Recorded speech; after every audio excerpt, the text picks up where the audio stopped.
L'Algérie prépare-t-elle l'expulsion des séquestrés sahraouis hors de son territoire? Ce serait une lapalissade de dire que l'Algérie n'en finit pas de rendre la vie difficile aux séquestrés sahraouis de Tindouf.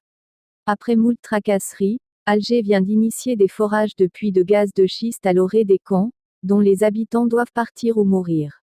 Les camps de Tindouf sont devenus encore plus irrespirables pour les Sahraouis qui y sont séquestrés depuis maintenant plus de 43 ans.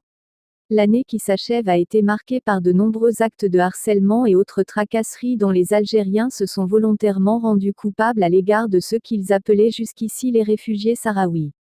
Ces derniers n'ont d'ailleurs pas caché leur surprise face à ces comportements racistes, devenus subitement récurrents chez leurs protecteurs.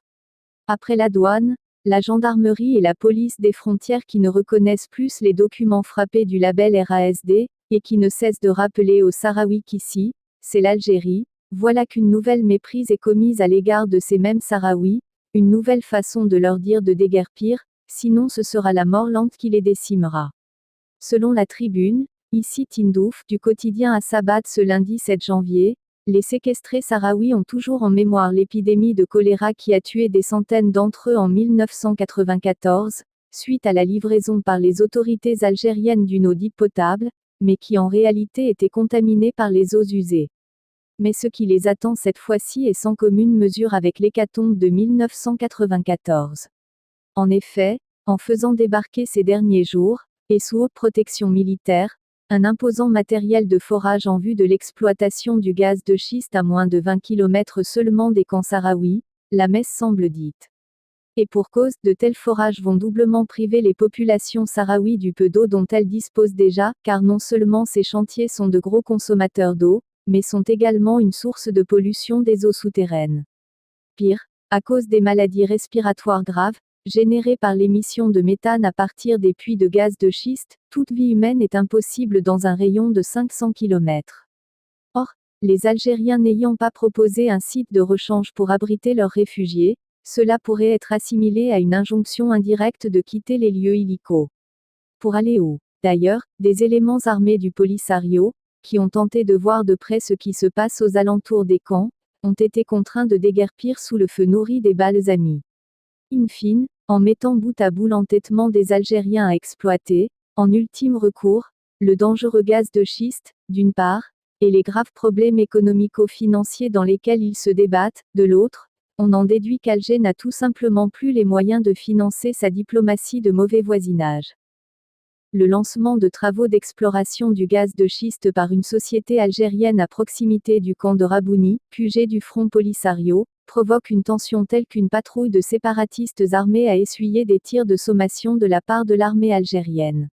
Échaudée par l'opposition farouche des populations du sud algérien à l'exploration du très dangereux gaz de schiste, Alger se rabat in fine sur les camps de l'Amada Tindouf. Peu soucieuse des grands dangers qui en découlent sur la population sahraoui séquestrée et sur l'environnement, notamment les nappes phréatiques, Alger a en effet lancé il y a une semaine, via la société Naftal, en collaboration avec une société étrangère, probablement turque, les travaux de prospection du gaz de schiste, à proximité du complexe militaire séparatiste de sinistre réputation dit École 12 octobre, situé aux environs du camp de Rabouni, QG du secrétariat national du Front Polisario. Passons sur la colère, vous verrez plus loin, que cette initiative désastreuse suscite chez la population sahraoui séquestrée, car ladite initiative a provoqué un incident grave entre l'armée algérienne et les milices séparatistes. Et pour cause, une patrouille de l'armée séparatiste aurait passé outre la zone d'exploration fermée à la circulation par l'armée algérienne. Des éléments de l'armée et de la gendarmerie algérienne qui ont barré la route reliant l'école 12 octobre au camp de Smara ont tiré, dans la soirée du 3 janvier, des coups de feu de sommation en direction d'une patrouille du Polisario l'obligeant à rebrousser chemin vers le dernier camp, rapportent en effet certaines sources.